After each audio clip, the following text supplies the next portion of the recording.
नमस्कार। आप सभी का हार्दिक स्वागत है मेरे YouTube channel UGC net Hindi में। आज हम यूनिट 7 हिंदी कहानियों के क्रम में दुनिया का सबसे अनमोल रत्न कहानी को पढ़ेंगे, जिसके लेखक है मुंशी प्रेमचंद। इसके पहले हम लोगों ने चंद्रदेव से मेरी बातें, दुलाई वाली, एक टोकरी भर मिट्टी, राही, ईदगाह कहानी को पढ़ चुके हैं। अगर इन सारे कहानियों का वीडियो अगर आपको देखना है तो मेरे चैनल को फॉलो कर सकते हैं। तो चलिए आज की कक्षा की शुरुआत करते हैं। तो जो बच्चे यूजीसी में जून 2025 की तैयारी कर रहे हैं या किसी भी सेट के एग्ज़ाम की तैयारी कर रहे हैं तो आज की कक्षा जो है आप सभी के लिए महत्वपूर्ण है, क्योंकि ये आपके सिलेबस में कहानी जो है लगी हुई है। तो चलिए कहानी की तरफ बढ़ते हैं। अगर किसी विद्यार्थी को संपूर्ण कहानी का पीडीएफ चाहिए तो आप मुझसे जुड़ सकते हैं। आप मेरे टेलीग्राम से जुड़ सकते हैं। टेलीग्राम का लिंक जो है आपको डिस्क्रिप्शन में मिल जाएगी और वहाँ से आप मुझे फॉलो कर सकते हैं और संपूर्ण कहानियों का पीडीएफ जो है आप डाउनलोड कर सकते हैं और उसका प्रिंट निकाल कर पढ़ सकते हैं। तो चलिए आज की कहानी की शुरुआत करते हैं। दुनिया का सबसे अनमोल रत्न, जिसके लेखक है मुंशी प्रेमचंद। कहानी को पढ़ने से पहले हम प्रेमचंद का छोटा सा परिचय देख लेते हैं, ठीक है। तो प्रेमचंद का मूल नाम जो है धनपत राय श्रीवास्तव था। इनका उपनाम जो है प्रेमचंद था। आप सभी को पता है कि प्रेमचंद जो नाम है, ये नाम जो है दया नारायण निगम ने प्रेमचंद को दिया था, है ना, क्योंकि इनका असली नाम जो है आप सबके सामने ही है कि धनपत राय श्रीवास्तव इनका असली नाम है। और इसके पहले प्रेमचंद के पहले जब इन्होंने शुरुआती दौर में लिखना प्रारंभ किया था, प्रेमचंद यानी जब लिखना इन्होंने लेखन की जब इन्होंने शुरुआत की थी, तब ये नवाब राय के नाम से, नवाब राय, ठीक है, नवाब राय के नाम से इन्होंने अपनी लेखन की शुरुआत की थी। और लेखन की शुरुआत हिंदी में नहीं की थी, इस बात का भी आप ध्यान रखिएगा। इन्होंने लेखन की शुरुआत जो है उर्दू में की थी, ठीक है। तो इनका जन्म जो है 31 जुलाई 1880 में लम्ही उत्तर प्रदेश में हुआ था और निधन जो है 8 अक्टूबर 1936 बनारस उत्तर प्रदेश में इनका निधन हुआ था, ठीक है। अगर प्रेमचंद के बारे में आपको ज़्यादा पढ़ने की जिज्ञासा है, उनको जानने की जिज्ञासा है, तो आप इनकी जीवनी है जिसका नाम है प्रेमचंद घर में, ये आप पढ़ सकते हैं। ये प्रेमचंद घर में, जिसकी लेखिका है शिवरानी देवी। शिवरानी देवी कौन है? तो शिवरानी देवी प्रेमचंद की दूसरी पत्नी है, जिन्होंने इस जीवनी को लिखा था, जो वर्ष 1944 है ना, वर्ष 1944 में प्रकाशित हुई थी। तो इस बात का आप ध्यान रखिएगा, वर्ष 1944 में ये प्रकाशित हुई थी। तो और इसमें आप प्रेमचंद के शुरू से लेकर उनकी मृत्यु तक किन किन कठिनाइयों का सामना किया था और उनसे संबंधित बहुत सारी बातें जो है इस जीवनी में आपको देखने को मिलेगा। और ये जीवनी जो है आपके जो बच्चे नेट की तैयारी कर रहे हैं उनके पाठ्यक्रम में भी लगी हुई है। जो यूनिट 10 है आपका, यूनिट 10 में जो है प्रेमचंद घर में ये आपकी लगी भी हुई है जीवनी। तो आपको तो पढ़ना ही है, तो आप पढ़ सकते हैं। तो चलिए बढ़ते हैं आगे, कुछ महत्वपूर्ण तथ्यों को देख लेते हैं। तो देखिए प्रेमचंद की पहली कहानी कौन सी है? तो प्रेमचंद की पहली कहानी है दुनिया का सबसे अनमोल रत्न। माफ़ कीजिएगा, यहाँ पर टाइपिंग मिस्टेक है, यहाँ पर ऐड नहीं है, तो आप देख लीजिएगा कि दुनिया का सबसे अनमोल रत्न जो है, ये कहानी जो है प्रेमचंद की पहली कहानी है, ठीक है।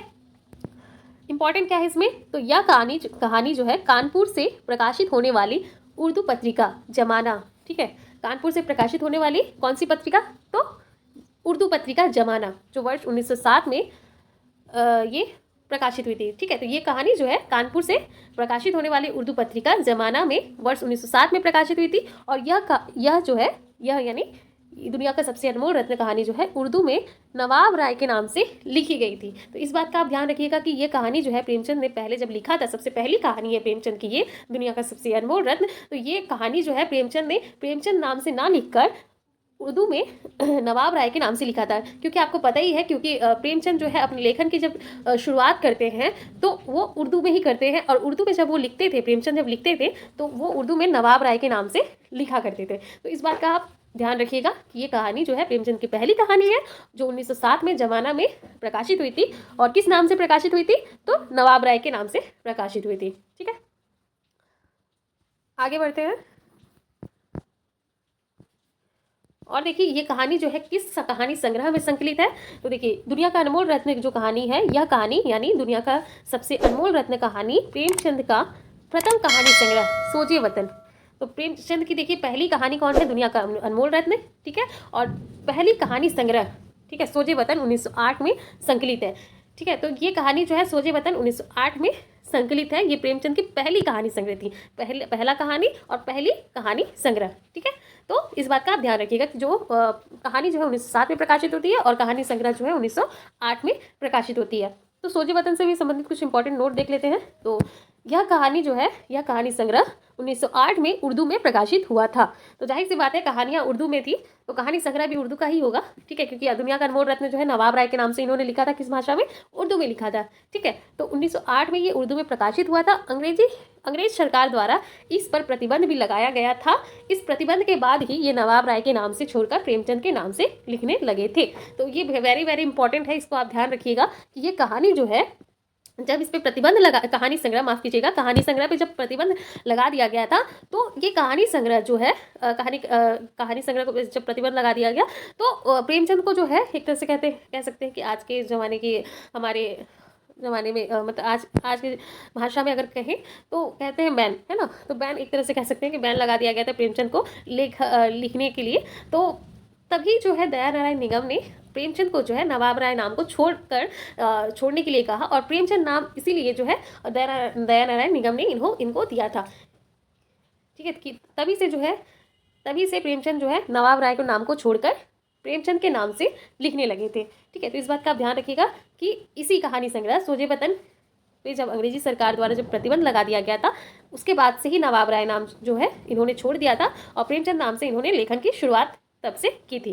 ठीक है, और प्रेमचंद नाम जो है दया नारायण निगम ने दिया था। और दया नारायण निगम कौन थे?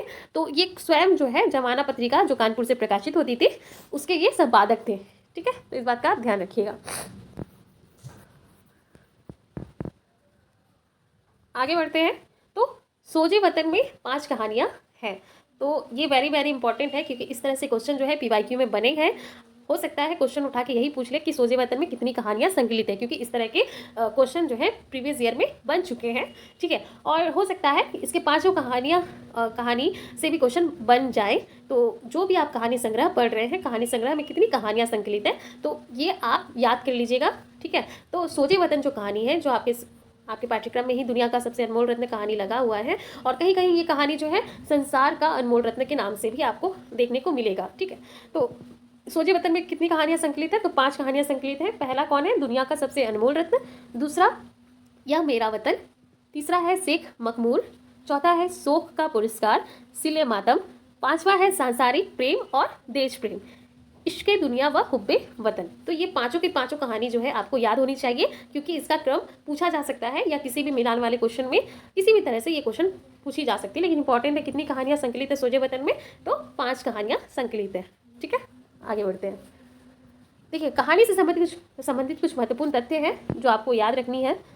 पहला पॉइंट है कि रूपवती दिलफरेब और उसके प्रेमी दिलफिगार की इस अलिफ लैला के किस्से नुमा कहानी में अंत में देश प्रेम और देशभक्ति की भावना उजागर की गई है।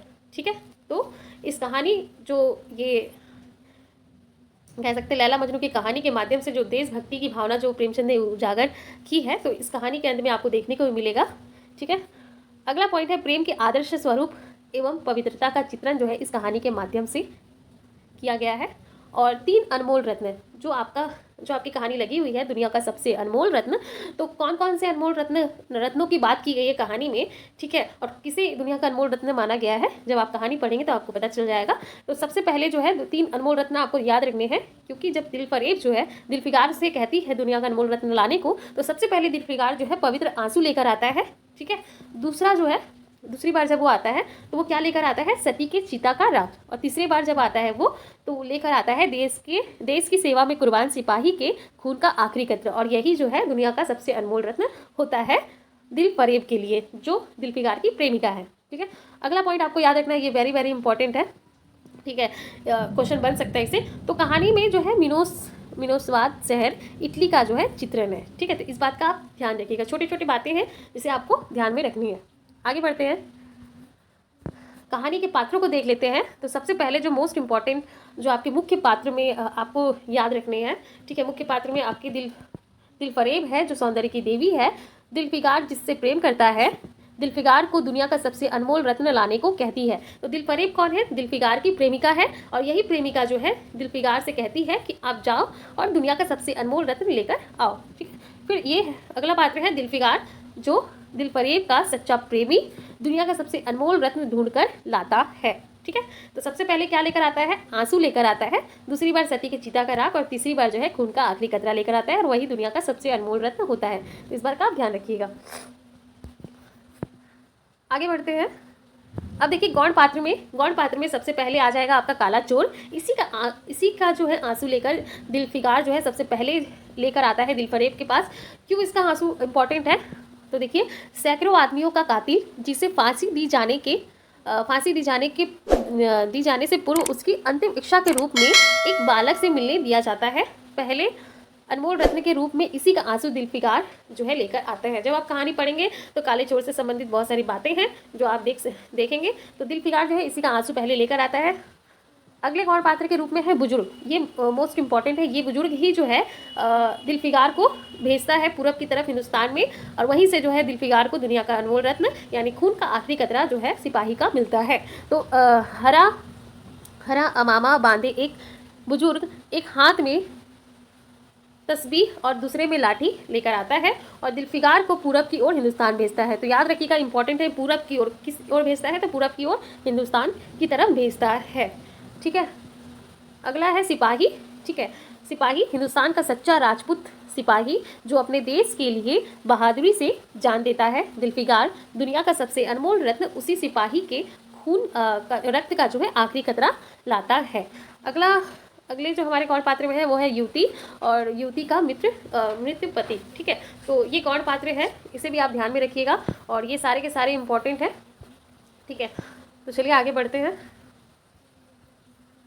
ये देखिए प्रेमचंद की मुख्य कहानी संग्रह है। आप जब भी कहानी को पढ़ रहे हैं, जिस भी कहानी को पढ़ रहे हैं, यूनिट 7 में आपकी हिंदी कहानी में जो भी कहानियाँ लगी हुई हैं, उस कहानियों के क्रम में देखेंगे कि जिस भी कहानीकार के कहानी संग्रह है या उनसे संबंधित जो जितनी भी कहानियाँ हैं, उसे आप एक कह सकते हैं कि जब भी आप कहानी को पढ़ें तो कहानीकार के कहानी संग्रह और कहानियों को देख लें, क्योंकि बहुत सारी कहानियाँ हैं, बहुत सारे कहानी संग्रह हैं जो आपको याद नहीं हो, क्योंकि आपको यूनिट 2 जो आपकी कहानी विधा है, मतलब कहानी का उद्भव विकास, उसे भी आपको पढ़ना है।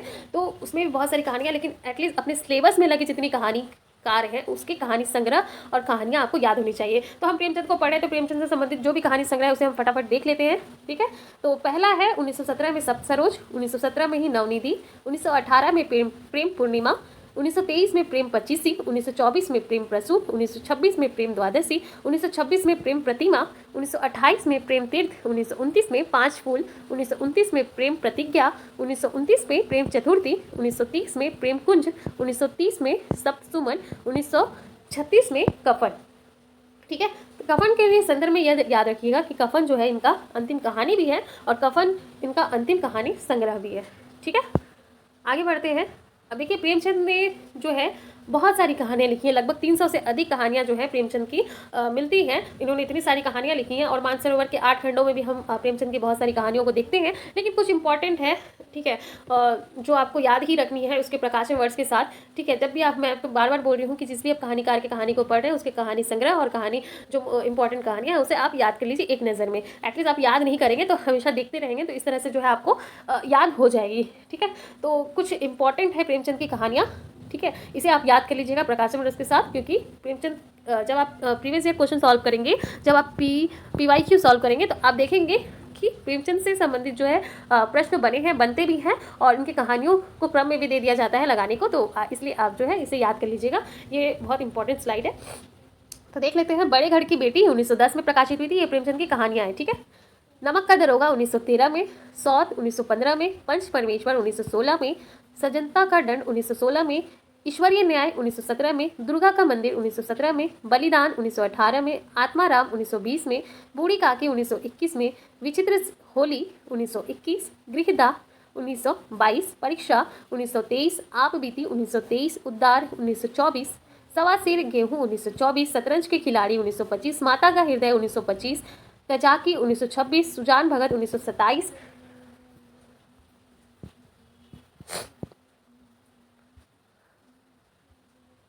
मोटेराम जी शास्त्री 1928, मंत्र 1928, इस्तीफा 1928, अलग की योद्धा 1929, पूस की रात 1930, समर यात्रा 1930, पत्नी से पति 1930, सदगति 1930, दो बैलों की कथा 1931, तावान 1931, होली का उपहार 1931, ठाकुर का कुआं 1932, बेटों वाली विधवा 1932, ईदगाह 1933, गुली डंडा 1933, दूध का दाम 1934, रियासत का दीवान 1934, नशा 1934, बड़े भाई साहब 1934 और कफन 1936। तो कफन याद रखिएगा, कफन इनका अंतिम कहानी भी है और कफन जो है इनका अंतिम कहानी संग्रह भी है। ठीक है, तो इस बात का आप ध्यान रखिएगा। और देखिए इसको कैसे आपको याद करना है, तो कुछ कुछ ट्रिक से आप याद कर सकते हैं। जैसे देखिए एग्जाम्पल के तौर पर पूछ की रात तो 9:30 बजे, अब रात की बात आ गई तो रात का वो हम लोग मानते हैं, तो मान लो रात होता है 9:30 बजे, अपने मन में ही मान लो, जरूरी नहीं कि वो जो ट्रिक है वो एकदम एग्जैक्ट जो भी होना ही चाहिए, कुछ भी जो भी मन में आए, जैसी भी ट्रिक आए उससे बस आपको याद होनी चाहिए। ठीक, तो एग्जाम्पल के तौर पे मैंने बताया कि पूस की रात एग्जाम्पल के तौर पे कि मान लो 9:30 बजे, तो 9:30 बजे यानी 1930 में। ठीक है, बूढ़ी काकी 1921 में है, इसको भी आपको याद कर लेना है। ठीक है, ठीक है, तो इस तरह से जो है कैसे भी करके आपको इसको ट्रिक बना बना के आपको याद कर लेनी है। ठीक है, तो चलिए बढ़ते हैं आगे। कहानी दुनिया का सबसे अनमोल कहानी की समीक्षा हम देख लेते हैं। ठीक है, फिर हम कहानियों की तरफ बढ़ेंगे।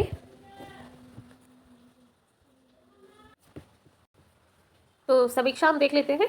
तो दुनिया का सबसे अनमोल रत्न प्रस्तुत कहानी में दिलफिगार अपनी प्रेमिका दिलफरेब से सच्चा प्रेम करता है। इस प्रेम को परखने के लिए प्रेमिका उसकी परीक्षा लेती है तथा उसे दुनिया का सबसे अनमोल रत्न लाने को कहती है। साथ ही यह शर्त रखती है कि यदि वह चीज़ तुम्हें नहीं मिले तो दोबारा मेरे, यानी दिलफरेब कहती है कि मेरे पास मत आना वरना मैं तुम्हें सूली पर चढ़वा दूंगी। दिलफिगार अपने प्रेम को सिद्ध करने के लिए उस अनमोल चीज़ को ढूंढने निकल पड़ता है। वह सोचता है कि दुनिया का सबसे अनमोल रत्न क्या हो सकता है, परंतु निसफल रहता है। बहुत खोजबीन करने के बाद भी उसे वह अनमोल रत्न नहीं मिलता। बहुत दिन तक भटकते रहने के बाद उसे एक कैदी के आंसू की बूंद मिलती है जिसे वह प्रेमिका के पास लेकर आता है, परंतु प्रेमिका उसे अनमोल रत्न नहीं मानती और उसे दोबारा खोजने के लिए भेजती है। तो सबसे पहले क्या लेकर आता है, वो आंसू लेकर आता है। ठीक है, कुछ दिनों बाद उसे सती की चिता की राख मिलती है और उसे लेकर वह प्रेमिका के पास पुनः जाता है, लेकिन वह उसे भी अनमोल रत्न नहीं मानती। तो दूसरी बार क्या लेकर आता है, सती के चिता का राख। ठीक है, तीसरी बार दिलफरेब निराश हो जाता है तथा आत्महत्या करने का प्रयास करता है। एक फकीर आकर उसे हौसला देता है तथा हिंदुस्तान की ओर जाने को कहता है जहां उसकी इच्छा पूरी होगी। हिंदुस्तान पहुंचने पर उसे एक सैनिक घायल अवस्था में मिलता है जो अपने वतन के लिए लड़ते हुए अपने प्राणों का बलिदान दे देता है। फिर दिलफिगार समझ जाता है कि इस देशभक्त के खून से कीमती कुछ नहीं। अंततः उसे उसके रक्त की अंतिम बूंद लेकर वह प्रेमिका के पास पहुंचता है, जहां प्रेमिका उसकी भेंट को स्वीकार करते हुए उसके प्रेम को भी स्वीकार कर लेती है। अंत में प्रेमिका ने एक तख्ती निकाली जिस पर स्वर्ण अक्षर में लिखा था कि खून का वह आखिरी कतरा जो वतन की रक्षा करते हुए गिरे वह दुनिया का सबसे अनमोल रत्न है। कहानी का कथानक जो है संक्षिप्त है, परंतु घटनाओं के विस्तार के कारण थोड़ा लंबा हो गया है। मुख्य कथा को आगे बढ़ाने के लिए कैदी, सती तथा घायल सैनिक का प्रसंग महत्वपूर्ण भूमिका निभाते हैं। इस कहानी में प्रेमचंद ने देश प्रेम तथा देशभक्ति को सबसे अधिक महत्व दिया है। देश की रक्षा करते हुए शहीद होने वाले सैनिक के रक्त के सम्मुख सभी चीजें तुच्छ है, यही बताना लेखक का उद्देश्य है।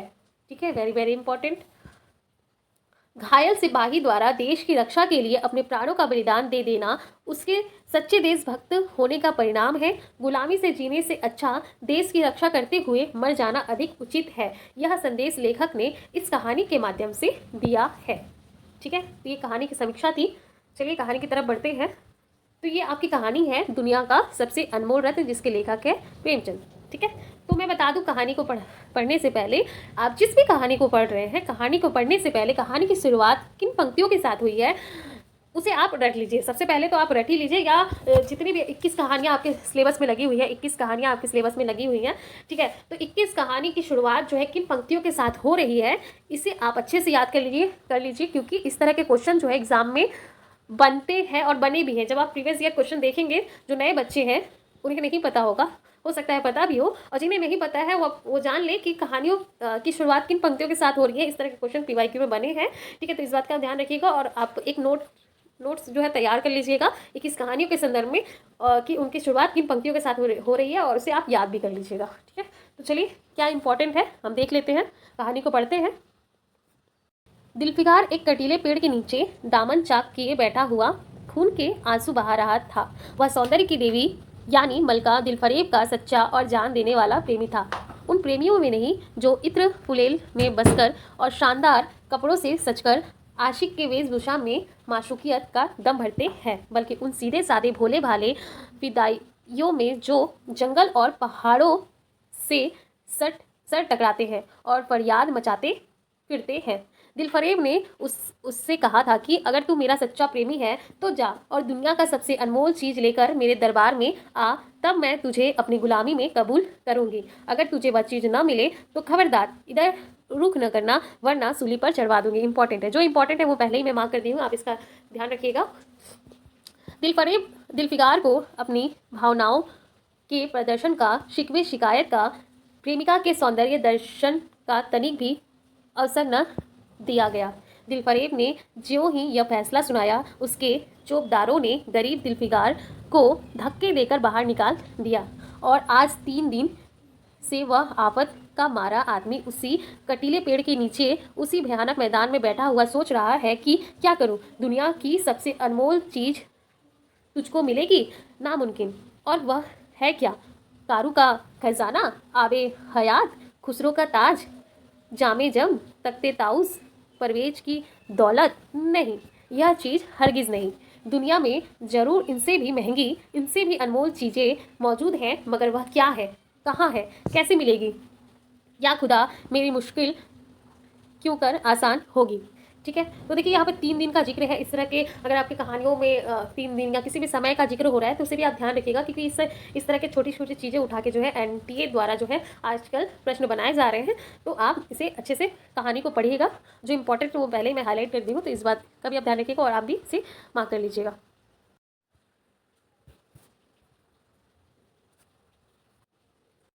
दिलफिकार इन्हीं ख्यालों में चक्कर खा रहा था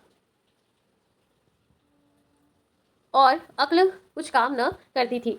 मुनर शामी को हातिम सा मददगार मिल गया। काश कोई मेरा भी मददगार हो जाता। काश मुझे भी उस चीज़ का, जो दुनिया का सबसे अनमोल बेशकीमती चीज़ है, नाम बतला दिया जाता। बल्ला से वह चीज़ हाथ ना आती, मगर मुझे इतना तो मालूम हो जाता कि वह किस किस्म की चीज़ है। मैं घड़े बराबर मोती की खोज में जा रहा हूँ। मैं सुंदर समुंदर का गीत, पत्थर का दिल, मौत की आवाज़ और इनसे भी ज़्यादा बेनिशान चीज़ों की तलाश में कमर कस सकता हूँ, मगर दुनिया की सबसे अनमोल चीज़ यह मेरी कल्पना की उड़ान से बहुत ऊपर है। आसमान पर तारे निकल आए थे। दिलफिकार यकायक खुदा का नाम लेकर उठा और एक तरफ को चल खड़ा हुआ। भूखा प्यासा, नंगे बदन, थकन से चूर, वह बरसों वीरानों और आबादियों की खाक छानता फिरा। तलवे कांटों से छलनी हो गए। शरीर में हड्डियां ही हड्डियां दिखाई देने लगी, मगर वह चीज़ जो दुनिया की सबसे बेशकीमती चीज़ थी न मिली, और न उसका कुछ निशान मिला। एक रोज वह भूलता भटकता एक मैदान में जा निकला, जहां हजारों आदमी गोल बांधे खड़े थे। बीच में कई अमामे और चोंगे वाले दड़ियल काजी अफसरी शान से बैठे हुए आपस में कुछ सलाह मशविरा कर रहे थे, और इस जमात से ज़रा दूर पर एक सूली खड़ी थी। दिलफिकार कुछ तो कमजोरी की वजह से कुछ यहाँ की कैफियत देखने के इरादे से ठिठक गया। क्या देखता है कि कई लोग नंगी तलवार लिए एक ठीक है, कैदी को जिसके हाथ पैर में जंजीरें थी, पकड़े चले आ रहे हैं।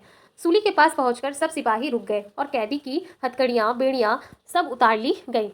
इस अभागे आदमी का दामन सैकड़ों बेगुनाहों के खून के छींटों से रंगीन था और उसका दिल नेकी के ख्याल और रहम की आवाज़ से ज़रा भी परिचित न था। उसे काला चोर कहते थे। ठीक है, इंपॉर्टेंट है। सिपाही ने उसे सूली के तख्ते पर खड़ा कर दिया, मौत की फांसी उसकी गर्दन में डाल दी और जल्लादों ने तख्ता खींचने का इरादा किया कि वह अभागा मुजरिम चीख कर बोला, खुदा के वास्ते मुझे एक पल के लिए फांसी से उतार दो ताकि अपने दिल की आखिरी आरजू निकाल लूं। यह सुनते ही चारों तरफ सन्नाटा छा गया। लोग अचंभे में आकर ताकने लगे। तजाकियों ने एक मरने वाले आदमी की अंतिम याचना को रद्द करना उचित न समझा और बदनसीब पापी काला चोर जरा देर के लिए फांसी से उतार लिया गया।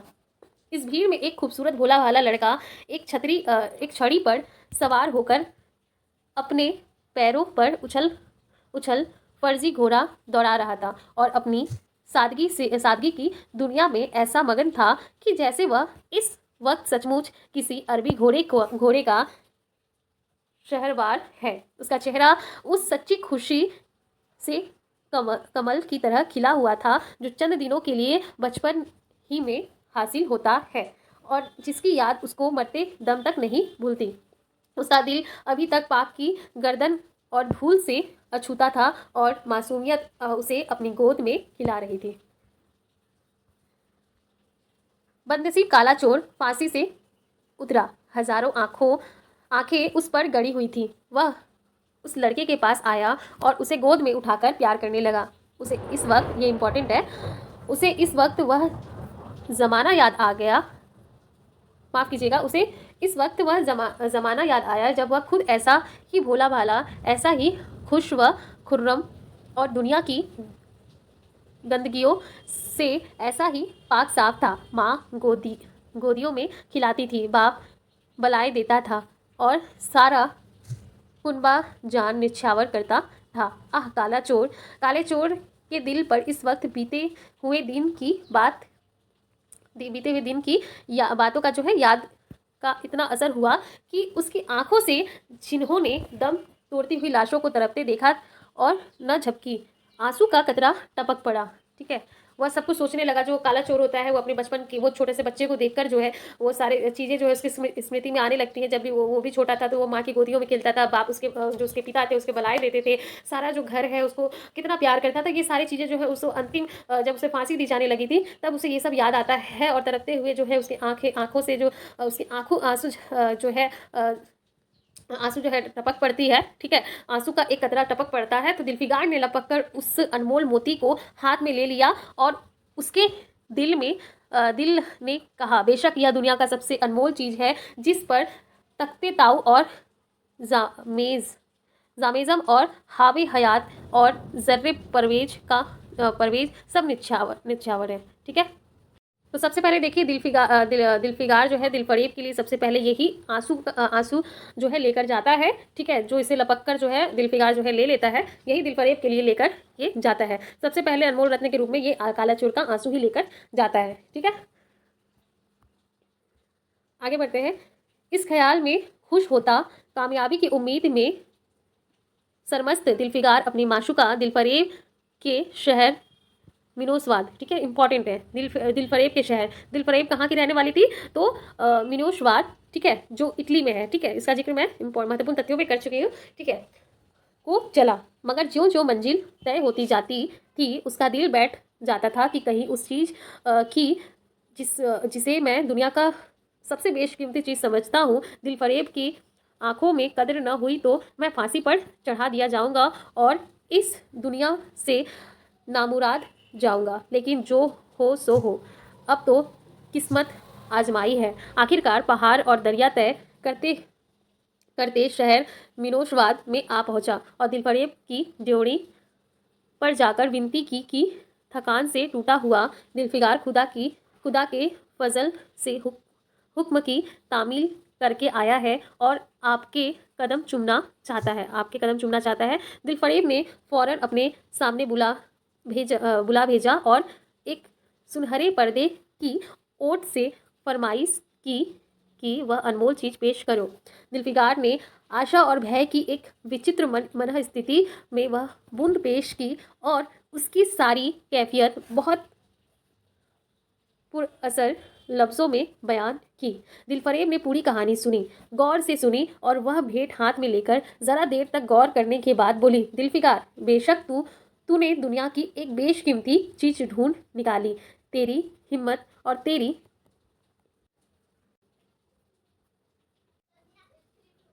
सूझबूझ की दाद देती हूँ, मगर यह दुनिया की सबसे बेशकीमती चीज़ नहीं। इसलिए तू यहाँ से जा और फिर कोशिश कर, शायद अब कि तेरे हाथ वह मोती लगे और तेरी किस्मत में मेरी गुलामी लिखी हो। जैसा कि मैंने पहले ही बतला दिया था कि मैं तुझे फांसी पर चढ़वा सकती हूँ, मगर मैं तेरी जान बख्शी करती हूँ, इसलिए कि तुझमें वह गुण मौजूद है जो मैं अपने प्रेमी में देखना चाहती हूँ, और मुझे यकीन है कि तू जरूर कभी ना कभी क्या कामयाब होगा।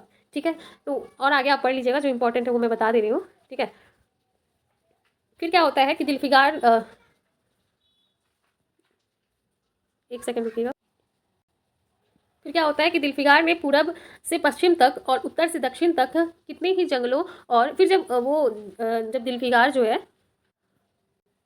जब दिलफरेब के वहां से आता है, जब उसे कहती है कि तू जा, मैं तेरी हिम्मत की दाद देती हूँ, तुझमें सोचने और समझने की अच्छी समझ है, जैसा कि मैंने पहले ही कहा था कि तू अगर खून का माफ कीजिएगा, कि अगर तू दुनिया का सबसे अनमोल चीज़ नहीं लेकर आता है तो मैं तुझे क्या करूंगी, सूली पर चढ़वा दूंगी, है ना। लेकिन वो क्या करता है, सबसे पहले काले चोर का लेकर आता है, लेकिन उसको लगता है दिलफरेब को कि हाँ, इसमें है, वो जानने परखने की इच्छा, मतलब क्षमता है, और जो मेरे प्रेमी में होनी चाहिए। तो फिर वो क्या करती है, उसे भेज देती है फिर ढूंढने के लिए कि तू जा, फिर दुनिया का अनमोल रत्न लेकर आ। तो पहले अनमोल रत्न में काले चोर का आंसू हो जाता है। दूसरी बार जो है वो सती के चिता के रास्ते, उसकी कहानी हम देख लेते हैं यहाँ पर।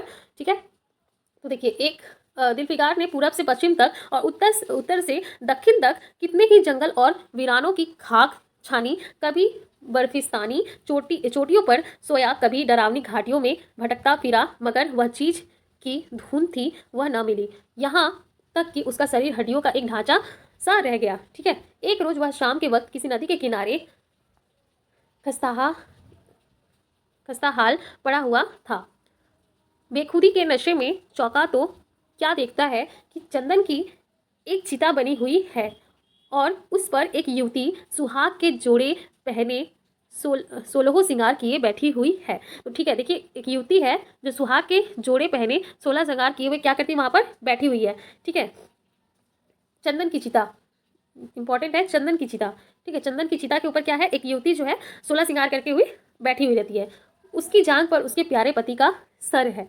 ठीक है, हजारों आदमी गोल बांधे खड़े हैं और फूलों की बरखा कर रहे हैं। यक चिता में से खुद एक लपकी उठी। सती का चेहरा उस वक्त एक पवित्र भाव से आलोकित हो रहा था। चिता की पवित्र लपटें उसके गले से लिपट गई और दम में वह फूल सा शरीर राख का ढेर हो गया। प्रेमिका ने अपने को प्रेमी पर निछावर कर दिया और दोनों प्रेमियों के सच्चे पवित्र अमर प्रेम की अंतिम लीला आंखों से ओझल हो गई।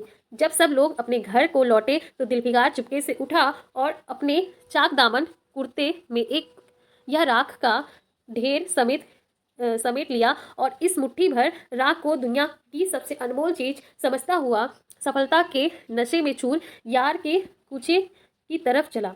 अब की जो वह अपनी मंजिल के करीब आता था, उसकी हिम्मतें बढ़ती जाती थी। तो देखिए, दूसरी बार जो है वो सती के चिता का राख लेकर आता है, जो चंदन की चिता पर बैठी हुई रहती है 16 श्रृंगार किए हुए। उसके पति की मृत्यु हो जाती है और वो उसकी पत्नी जो है उसके अपने जांग पर जो अपने पति का सिर रख के वो खुशी खुशी जो है आग में जल जाती है। उसी की चिता का राख जो है दिलफिकार मुट्ठी भर लेता है और खुशी खुशी मतलब एकदम हिम्मत उसकी बढ़ जाती है कि अब तो जो है ये प्रेम कथा जो जब सुनेगी दिलफरेब, ठीक है, तो वो तो खुशी हो जाएगी और यही दुनिया का जो है सबसे अनमोल रत्न है। ये इसके मन में भावनाएं चलती रहती है। ठीक है, तो चलिए आगे बढ़ते हैं। उसके दिल में बैठा हुआ कह रहा था, अब की तेरी जीत है, और इस ख्याल में उसके दिल को जो सपने दिखाए उसकी चर्चा व्यर्थ है। आखिरकार वह शहर मिनोसवात में दाखिल हुआ और दिलफरेब की ऊंची ड्योढ़ी पर जाकर रख दी कि दिलफिकार सुर्ख रूह होकर लौटा है और हुजूर के सामने आना चाहता है। दिलफरेब ने जावाज आसिक को फौरन दरबार में बुलाया और उस चीज़ के लिए जो दुनिया की सबसे कीमती चीज़ थी, हाथ फैला दिया। जुल्फ़िकार ने हिम्मत करके उसकी चांदी जैसी कलाई को चूम लिया और मुट्ठी भर राख उसकी हथेली में रखकर सारी कैफियत दिल को पिघला देने वाले लफ्ज़ों से कह सुनाई और सुंदर प्रेमिका के होठ से अपनी किस्मत का मुबारक फैसला सुनने के लिए इंतज़ार करने लगा। दिलफरेब ने उस मिट्टी भर राख को आंखों से लगा लिया और कुछ देर तक विचार के सागर में डूबे रहने के बाद बोली, ए जान निछावर करने वाले आशिक दिलफिकार, बेशक यह राख जो तू लाया है, जिसमें लोहे को सोना कर देने की सिफत है, दुनिया की बहुत बेशकीमती चीज़ है और मैं सच्चे दिल से तेरी एहसानमंद हूँ कि तूने ऐसी अनमोल भेंट मुझे दी। मगर दुनिया में इससे भी ज़्यादा अनमोल कोई चीज़ है, जा उसे तलाश कर और तब मेरे पास आ। मैं तहे दिल से दुआ करती हूँ कि खुदा तुझे कामयाब करे। तो ठीक है, दूसरी बार जो है वो सती का चिता का राख लेकर आता है, लेकिन इसे भी जो है दिलफरेब जो है दिल से स्वीकारती है, लेकिन कहती है कि इससे भी जो है बेशकीमती चीज़ जो है इस दुनिया में मौजूद है, जा उसे फिर से तू जा और ढूंढ कर लेकर आ। ठीक है, कहानी को आप आगे और पढ़ लीजिएगा। तो आगे इंपॉर्टेंट जो है इसमें बता देती हूँ। फिर क्या होता है, जब दिलफिकार फिर वहाँ पर से जो मन उदास हो जाता है उसका और फिर वहाँ से वो आता है, फिर क्या होता है देखिए यहाँ पर करीब था कि वह नीचे कूद पड़े कि हरे हरे कपड़े, ठीक है ये इंपॉर्टेंट है, हरे हरे कपड़े पहने हुए और हरा अमामा बांधे एक बुजुर्ग, एक हाथ में तस्बीह और दूसरे हाथ में लाठी। ठीक है, तो ये ऐसे भी इस तरह के क्वेश्चन बन सकते हैं, किस तरह के क्वेश्चन वो बुजुर्ग माफ़ कीजिएगा, किस तरह के कपड़े जो है वो बुजुर्ग पहनता है। तो ये ध्यान रखिएगा कि हरे हरे कपड़े वो पहने हुए और हरा अमामा बांधे। ठीक है, एक बुजुर्ग हाथ में तस्बीह और दूसरे हाथ में लाठी। ठीक है, तो हरा हरा कपड़ा पहनता है और हरा अमामा बांधे और एक हाथ में लाठी लिए बरामद हुए और हिम्मत बढ़ाने वाले स्वर में बोले, दिलफिकार नादान, दिलफिकार यह क्या बुज़दिलों जैसी हरकतें हैं। तू मोहब्बत का दावा करता है और तुझे इतनी भी खबर नहीं है कि मजबूत इरादा मोहब्बत के रास्ते की पहली मंजिल है। मर्द बन और यूँ हिम्मत न हार। पूरब की तरफ एक देश है जिसका नाम हिंदुस्तान है। तो ये बूढ़ा ही जो है इसे बताता है दिलफिकार को कि पूरब की तरफ जाना, किस तरफ जाना है, तो पूरब की तरफ जाना है। पूरब की तरफ एक देश है जिसका नाम क्या है, हिंदुस्तान, वहाँ जा और तेरी आरजू पूरी होगी। ठीक है, तो बूढ़ा जो है इसके दिलफिकार को पूरब की तरफ भेजता है और कहता है कि एक देश है जिसका नाम हिंदुस्तान है, वहाँ जा और वहाँ जाएगा तो तेरी आरजू है पूरी हो जाएगी। यह कहकर हजरते खिच गायब हो गए। ठीक है, वो बूढ़ा जो है फिर गायब हो जाता है। दिलफिकार ने शुक्रिया की नमाज अदा की और ताज़ा हौसले, ताज़ा जोश और अलौकिक सहायता का सहारा पाकर खुश खुश पहाड़ से उतरा और हिंदुस्तान की तरफ चल पड़ा। ठीक है, फिर क्या होता है यहाँ पे देखिए, शाम होते होते वह चटियल मैदान में पहुंचा जहां बेशुमार अधमरी और बेजान लाशें बिना कफन के पड़ी हुई थीं। चील कौवे और वहशी दरिंदे मरे पड़े हुए थे और सारा मैदान खून से लाल हो रहा था। यह डरावना दृश्य देखते ही दिलफिकार का जी दहल गया। या खुदा, किस मुसीबत में जान फंसी। मरने वालों का कराहना, सिसकना और एड़ियाँ रगड़कर जान देना, दरिंदों का हड्डियों को नोचना और गोश्त के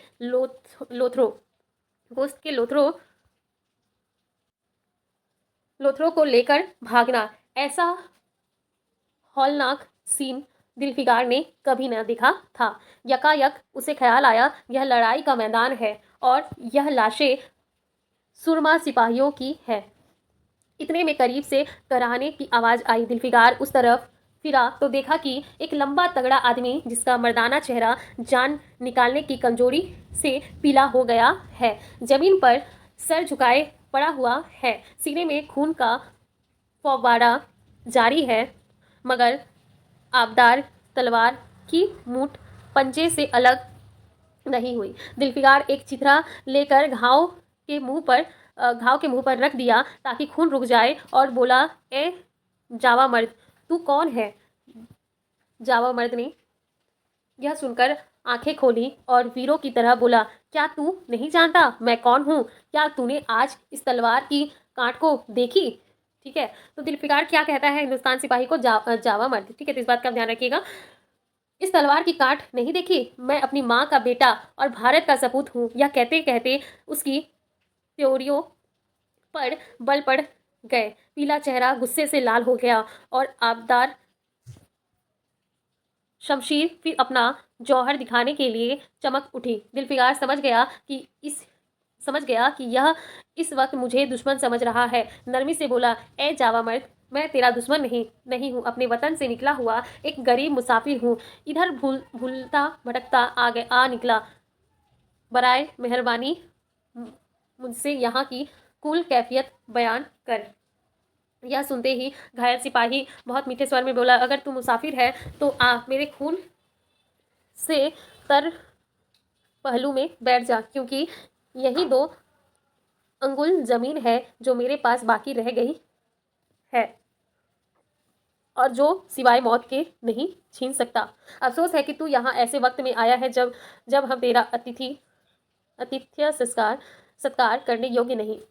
हमारे बाप दादा का देश आज हमारे हाथ से निकल गया और इस वक्त हम बेवतन हैं, मगर हमने हमलावर दुश्मन को बता दिया कि राजपूत अपने देश के लिए कैसी बहादुरी से जान देता है। तो कौन है राजपूत? राजपूत का जिक्र हुआ, ध्यान रखिएगा। यह आसपास जो लाशें तू देख रहा है, यह उन लोगों की है जो इस तलवार के घाट उतरे हैं और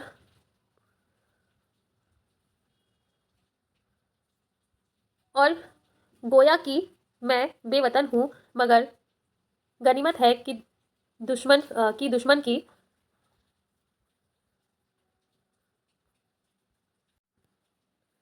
जमीन पर मर रहा हूँ। सीने में घाव से छितरा निकाल कर क्या तूने यह मरहम रख दिया? खून निकलने दे, इसे रोकने से क्या फायदा? क्या मैं अपने ही देश में गुलामी करने के लिए जिंदा रहूं? नहीं, ऐसी जिंदगी से मर जाना अच्छा, इससे अच्छी मौत मुमकिन नहीं। जामर्द की आवाज़ मद्दीम हो गई, अंग ढीले पड़ गए। खून इतना ज़्यादा बहा कि खुद बंद हो गया। रह रहकर एकाध बूंद टपक पड़ता था। आखिरकार सारा शरीर बेदम हो गया। दिल की हरकत बंद हो गई और आंखें मूंद गई। दिलफिकार ने समझा अब काम तमाम हो गया कि मरने वाले ने धीमे से कहा, भारत माता की जय, और उसके सीने से खून का आखिरी कतरा निकल पड़ा। एक सच्चे देश प्रेमी और भक्त ने देशभक्ति का हक अदा कर दिया। दिलफिकार पर इस दृश्य का बहुत गहरा असर पड़ा और उसके दिल ने कहा, बेशक दुनिया में खून के इस कतरे से ज़्यादा अनमोल चीज़ कोई नहीं हो सकती। उससे फौरन उस खून की बूंद को उसके आगे यमन का लाल भी हेज है हाथ में ले लिया और इससे दिले राजपूत की बहादुरी पर हैरत करता हुआ अपने वतन की तरफ रवाना हुआ। ठीक है। फिर दिलफिकार ने मेहंदी रची हथेलियों को चूमते हुए फिर वो क्या करता है, जब ये खून का आखिरी कतरा जब इस राजपूत सिपाही का लेता है दिलफिकार, फिर इसे लेकर जो है अपने शहर के लिए लौटता है। दिलफरेब के पास जाता है और दिलफिकार जो है दिलफिकार ने मेहंदी रची हथेलियों को चूमता है। जब वहाँ पे दिलफरेब जो है हाथों में मेहंदी रचाई हुए बैठी हुई रहती है। फिर दिलफिकार पहुँचता है और उसकी मेहंदी वाली हथेलियों को चूमते हुए खून का वह कतरा उस पर रख दिया और उसकी पूरी कैफियत पुरजोश लहजे में कह सुनाई। वह खामोश भी न होने पाया था कि यकायक वह सुनहरा पर्दा हट गया और दिलफिकार के सामने हुस्न का एक दरबार सजा हुआ नजर आया, जिसकी एक नाजनीन जुलेखा से बढ़कर थी। दिलफरेब बड़ी शान के साथ सुनहरी मसनद पर सुशोभित हो रही थी। दिलफिकार हुस्न का यह तिल्स्म देखकर अचंभे में पड़ गया और चित्रलिखित सा खड़ा रहा कि दिलफरेब मसनद से उठी और कई कदम आगे बढ़कर उससे लिपट गई। गाने वालियों ने खुशी से गाने शुरू किए। दरबार ने दिलफिकार को नजरें भेंट की और चांद सूरज को बड़ी इज्जत के साथ मसनद पर बैठा दिया। जब वह लुभावना गीत बंद हुआ तो दिलफरेब खड़ी हो गई और हाथ जोड़कर दिलफिगार से बोली, ए जानिसार आशिक दिलफिगार, मेरी दुआएं बर आई और खुदा ने मेरी सुन ली और तुझे कामयाब व सुखर सुखर्रो किया। आज से तू मेरा मालिक और मैं तेरी लौंडी।